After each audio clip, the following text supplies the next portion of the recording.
السلام علیکم ورحمۃ اللہ وبرکاتہ۔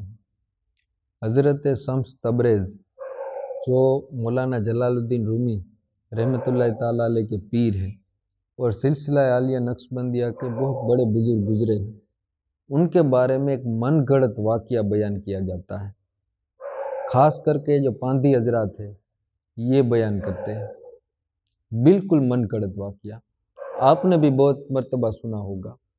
واقعہ یہ بیان کرتے ہیں کہ ان کے دور میں جو بادشاہ تھا وہ بادشاہ کا بیٹا گزر گیا، مر گیا۔ تو پھر بادشاہ نے کیا ہے کہ بہت سے حکیموں کو اور ان کو بلایا کہ آپ اس کے لیے کوئی دوائی کا انتظام کرو کہ میرا بیٹا زندہ ہو جائے۔ تو ان تمام حکیموں نے کہا کہ ہم مرے ہوئے آدمی کو زندہ نہیں کر سکتے، ہم اگر کوئی آدمی بیمار ہو تو اس کا علاج کرنے کی کوشش کرے، لیکن جو بندہ مر گیا اس کے لیے ہمارے پاس کوئی علاج نہیں کہ اس کو ہم زندہ کر سکیں۔ تو پھر یہ ہوا کہ کسی نے شمس تبریز کے بارے میں بتایا کہ آپ ان کے پاس جاؤ، ان کو بلاؤ۔ اب شمس تبریز کو بلایا گیا۔ اب شمس تبریز نے کہا کہ میں اس کو زندہ تو کر دوں لیکن تم بعد میں مجھ بھی پر فتویٰ لگاؤ گے۔ انہوں نے کہا کہ آپ زندہ کرو ان کو۔ تو شمس تبریز نے اس لڑکے کو ہلایا، اپنے ہاتھوں سے یا پیروں سے جو بھی ہو اس کو ہلایا اور کہا کہ قم بإذن اللہ، اللہ کے حکم سے کھڑا ہو جا۔ وہ بندہ کھڑا نہیں ہوا، وہ لڑکا کھڑا نہیں ہوا۔ پھر دوسری مرتبہ کہا کہ اللہ کے حکم سے کھڑے ہو جا، وہ کھڑا نہیں ہوا۔ تیسری مرتبہ کہا کہ میرے حکم سے کھڑا ہو جا، تو لڑکا کھڑا ہو گیا۔ اب جب لڑکا کھڑا ہو گیا اور زندہ ہو گیا تو جو بادشاہ کے دربار میں جو علماء تھے ان علماء نے فتویٰ دیا کہ یہ تو خدائی کا دعویٰ ہے کہ اللہ کے حکم سے کھڑا ہو جا، تو لڑکا کھڑا نہیں ہوا، لیکن کہا کہ میرے حکم سے کھڑا ہو جا تو لڑکا کھڑا ہو گیا، یہ تو خدائی کا دعویٰ ہے۔ تو پھر علماء نے یہ فتویٰ دیا کہ ان کی کھال نکال دی جائے، زندہ کھال نکال دی جائے، مرنے کے بعد نہیں۔ اب بادشاہ نے حکم دے دیا شریعت کے مطابق۔ اب شمس تبریز کی کھال پورے جسم کی نکالی گئی۔ اب پورے جسم کی جب کھال نکل گئی، اب پورا یوں سمجھے کہ گوشت ہی تھا، کھال تو پوری کھنچوا لی گئی۔ اب شمس تبریز کیا ہے کہ ان کو بھوک لگی، آپ نے بازار میں لوگوں سے کھانا مانگنا شروع کیا، لیکن کیونکہ آپ کے جسم پر کھال تو تھی نہیں، چمڑی تو تھی نہیں، اسی لیے لوگ آپ کے پاس آنا بھی پسند نہیں کرتے تھے اور اپنے دروازے پر بٹھانا بھی پسند نہیں کرتے تھے، اس لیے لوگ اپنے گھر سے آپ کو نکال دیتے، گھر کے باہر سے ہی۔ پھر یوں کرتے کرتے ایک کسائی کے پاس آپ گئے اور اس کو جا کر کے کہا کہ مجھے بھوک لگی ہے، کچھ کھانے کے لیے دو۔ اب اس کسائی نے کیا، گوشت کا ایک ٹکڑا دے دیا آپ کو۔ اب گوشت کا ٹکڑا تو آپ نے لے لیا، لیکن آگ کہاں سے ملے؟ کوئی آگ دینے والا نہیں تھا کہ آگ دے کہ جس کے اوپر یہ گوشت کا ٹکڑا پکائے۔ اب جب سب لوگوں نے آگ دینے سے بھی منع کر دیا، اب آپ نے کیا ہے کہ سورج کی طرف دیکھا اور سورج کی طرف دیکھ کر کے آپ نے کہا کہ تو بھی شمس اور میں بھی شمس، آ جا نیچے۔ اب جب آپ نے یہ کہا تو سورج نیچے آ گیا، وہ گوشت سیکنے کے لیے آپ نے سورج کو نیچے اتار لیا۔ اب آپ دیکھیں یہ واقعہ پورا کس طریقے سے بنایا ہوا ہے۔ تو وہ سورج نیچے آ گیا۔ اب جب نیچے اتنا آ گیا تو لوگ گرمی کی وجہ سے حیران پریشان ہو گئے کہ یہ کیا بات ہو گئی۔ اب لوگوں نے آ کر کے شمس تبریز سے کہا کہ آپ یہ سورج کو واپس پلٹاؤ، لیکن شمس تبریز وہ بات مانے نہیں لوگوں کی۔ بالآخر غوث پاک رضی اللہ تعالیٰ عنہ کو آنا پڑا اور انہوں نے آ کر کے کہا کہ یہ تم نے کیا ہنگامہ کھڑا کر کے رکھا ہے، اللہ تبارک و تعالیٰ کی مخلوق پریشان ہے، سورج کو اتنا نیچے لا کر کے تم نے کھڑا کر دیا، اب لوگ پریشان ہیں گرمی کی وجہ سے، تم نے یہ کیا کام کر دیا؟ تو شمس تبریز نے کہا کہ حضرت میں نے تو سورج کو نیچے اتارا، وہ لوگ پریشان بھی ہے، وہ لوگوں کے لیے تکلیف کا باعث بھی ہے، لیکن آپ نے بھی تو ایک کام کیا ہے جس کی وجہ سے لوگ پریشان ہیں۔ انہوں نے کہا وہ کون سا کام؟ کہا جب کوئی بندہ بغیر وضو کے آپ کا نام لیتا ہے تو اس کا سر قلم ہو جاتا ہے، تو پھر آپ نے بھی تو لوگوں کو پریشان کیا ہے۔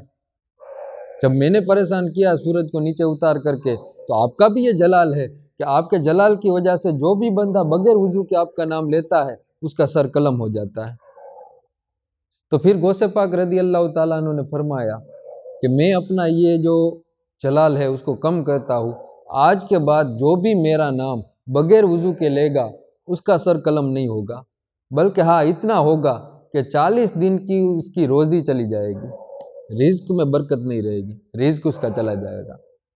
اب شمس تبریز نے پھر جب غوث پاک نے کہہ دیا تو شمس تبریز نے واپس سورج کو پلٹا دیا، واپس سورج اپنی جگہ پر چلا گیا۔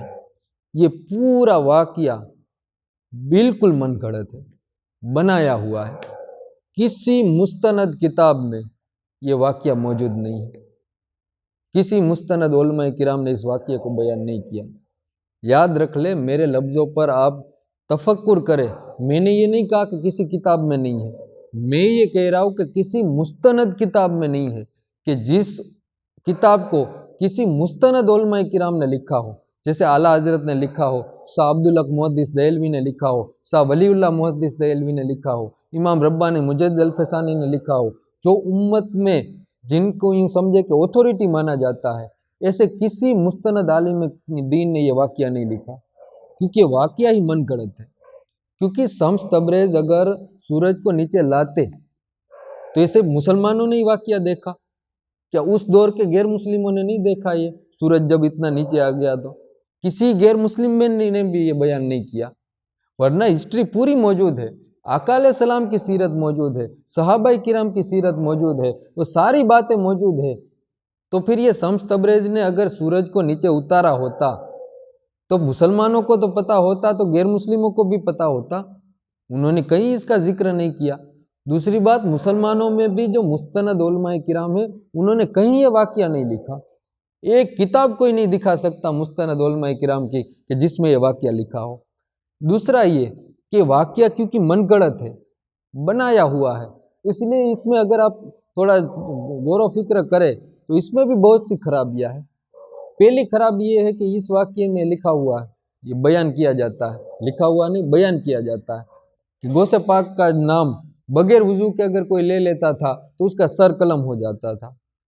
تو بھائی شمس تبریز کے وقت تک کسی نے غوث پاک کا نام بغیر وضو کے لیا ہو، اس کا سر قلم ہوا ہو، ایسا ایک آدمی تو بتا دو، اس کا کچھ تو نام ہوگا، عبداللہ ہوگا، عبد الرحمن ہوگا، کہاں کا رہنے والا ہوگا، وہ بھی تو کچھ ہوگا، وہ کچھ نہیں ہے۔